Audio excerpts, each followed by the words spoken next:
નમસ્કાર YouTube family, સ્વાગત છે આપનું આપણા વિડીયોમાં। તો બધાને જય શ્રી કૃષ્ણ, જય માતાજી, હર હર મહાદેવ।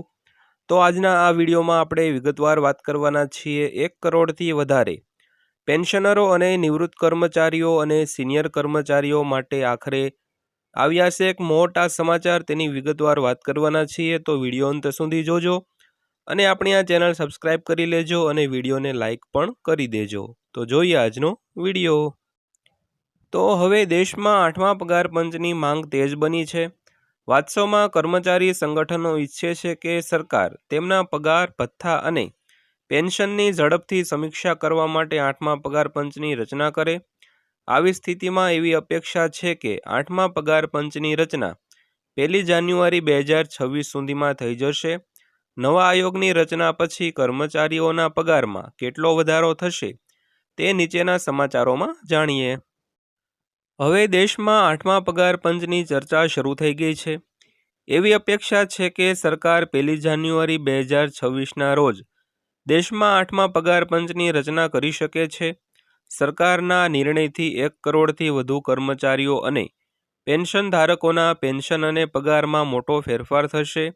જોકે સરકાર દ્વારા હજુ સુધી આ મામલે કોઈ પુષ્ટિ કરવામાં આવી નથી।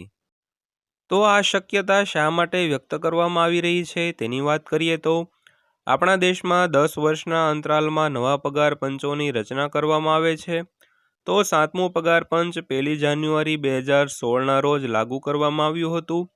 આવી સ્થિતિમાં 1 જાન્યુઆરી 2026 સુધીમાં 8મા પગાર પંચની રચના કરવામાં આવે તેવી સંભાવના છે।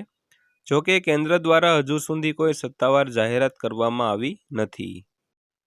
તો 11,000 રૂપિયાનો નફો થશે, ફાયદો થશે તેની વાત કરીએ તો સરકારે 7મા પગાર પંચમાં ફિટમેન્ટ ફેક્ટર 2.57 નક્કી કર્યું હતું, જેના કારણે કર્મચારીઓના પગાર અને પેન્શનમાં મોટો ફેરફાર જોવા મળ્યો હતો। સરકારના આ નિર્ણયને કારણે કર્મચારીઓના લઘુત્તમ પગાર 18,000 રૂપિયા સુધી પહોંચી ગયો હતો અને તે છઠ્ઠા પગાર પંચમાં 7,000 રૂપિયા હતું। આ સિવાય ન્યૂનતમ પેન્શન 3500 રૂપિયાથી વધારીને 1,000 રૂપિયા કરવામાં આવ્યું છે, જ્યારે મહત્તમ પગાર 2.5 લાખ રૂપિયા અને મહત્તમ પેન્શન 1,25,000 રૂપિયા સુધી પહોંચી ગયું છે। તમને જણાવી દઈએ કે ફિટમેન્ટ ફેક્ટરનો ઉપયોગ પગાર અને પેન્શનની ગણતરી કરવા માટે થાય છે। તો 8મા પગાર પંચ માટે ફિટમેન્ટ ફેક્ટરની વાત કરીએ તો સૂત્રો પાસેથી મળેલી માહિતી અનુસાર મુજબ સરકાર 8મા પગાર પંચ માટે 1.92 ફિટમેન્ટ ફેક્ટર લાગુ કરી શકે છે। આ સાથે ન્યૂનતમ પગાર 18,000 રૂપિયાથી વધીને 34,000 રૂપિયા 560 રૂપિયા હોઈ શકે છે। સાથે જ ન્યૂનતમ પેન્શન પણ 17,280 રૂપિયા સુધી હોઈ શકે છે। આ સાથે મહત્તમ પગાર અને પેન્શનમાં પણ વધારો થઈ શકે છે મિત્રો। તો મિત્રો આ અત્યારની માહિતી પસંદ આવી હોય તો વિડીયોને લાઇક કરી દેજો, સાથે આપણી આ ચેનલ સબસ્ક્રાઇબ કરી લેજો, કારણ કે રોજે રોજ આવા જ વિડીયો જોવા મળવાના છે। તો ફરીવાર મળીશું એક નવી માહિતીના વિડીયો સાથે, ત્યાં સુધી સૌને જય હિન્દ, વંદે માતરમ।